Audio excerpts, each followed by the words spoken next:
So how do you do filters on the iPhone camera? So it's pretty simple. You can use the built-in camera application like that, and you can just go to the actual basic photo mode where you can swipe up on it and more options are going to appear, like the ability to change the flash and enable the live photo and stuff like that. You can scroll a bit more and you can see we have the filters icon. So it is marked by this icon with like three different circles.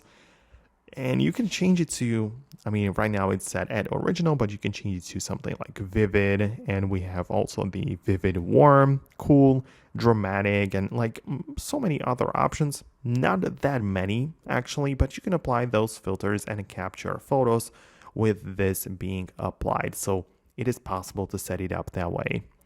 Keep in mind that it also might apply to some different applications, right? So if you want to be professional with it, like you can get an app which includes so many other filters. Like I know that Snapchat has many filters in place which you can apply and even like cool effects and everything, right?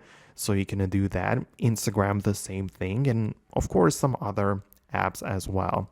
But the way, if I'm being honest, the way which I like to use it is to capture every single photo and video on my phone in the basic original form, no filter applied.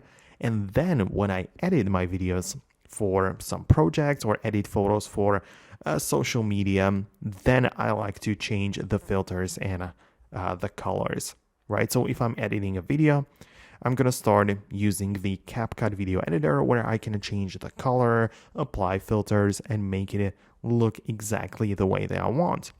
And similarly, when I take a photo without any filters applied, I then open up something like the Snapseed application or Lightroom, which gives me the ability to use so many different filters and customize the colors exactly the way that I want.